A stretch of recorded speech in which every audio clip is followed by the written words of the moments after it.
And I want to give you the latest now on Occupy Wall Street. I said, don't dismiss Occupy Wall Street. I said it the first day, and everybody said, look, it's just a bunch of crazy kids, and it's nothing. It turned into nothing. And I said, don't dismiss them. And they will come back. That happened this fall, and we had problems.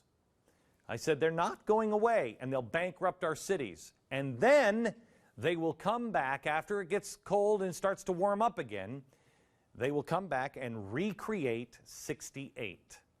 This I warned on November 16th after an Idaho man who allegedly spent time with the occupiers in D.C.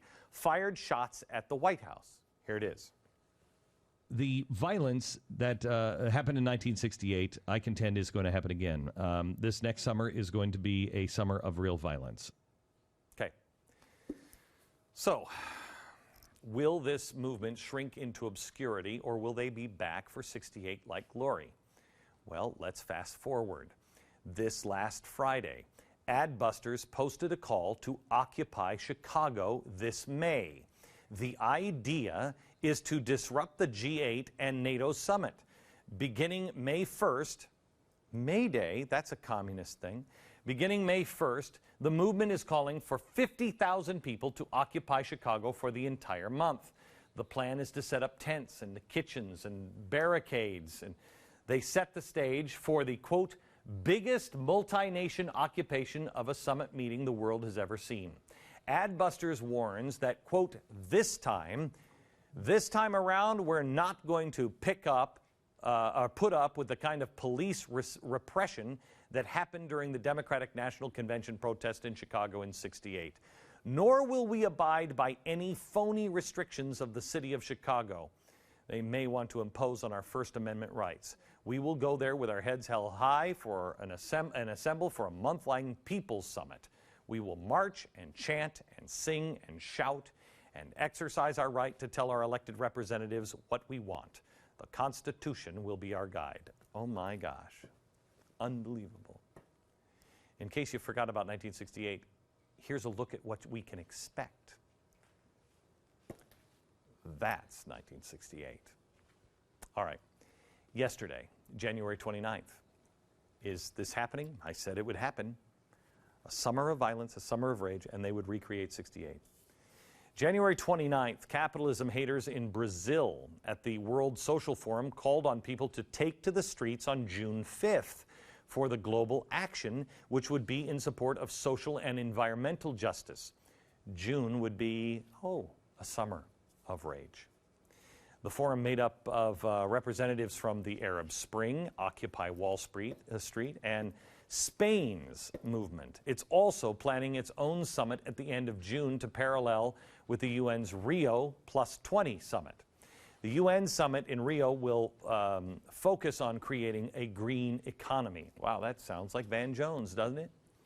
The World Social Forum is angry because the big bag capitalist system is going to reap the profits. And guess what city is going to hold the next year's social forum for the world? Yes, you guessed it. Cairo, Egypt.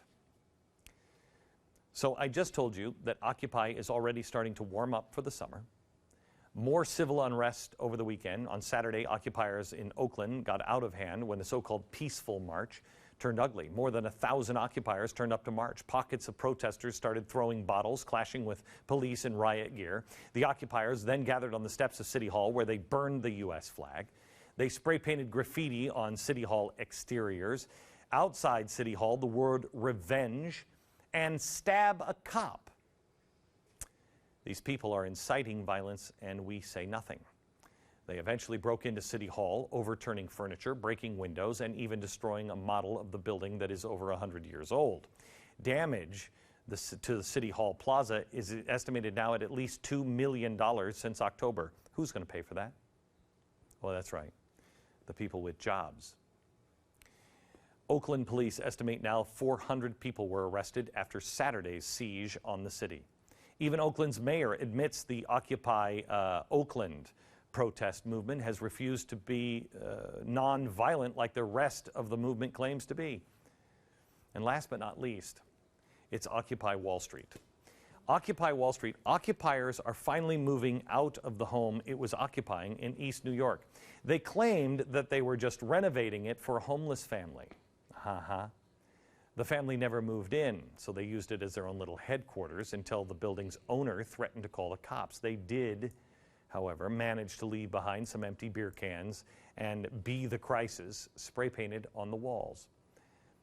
I warn you that they will come back, and they will come back this spring and summer much stronger and globally.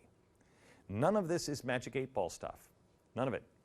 All you have to do is look at the facts, listen to their words, think like a revolutionary, see what's happening all around the world. Check the star field, which way is it rolling? And the outcomes are all logical. More in a minute.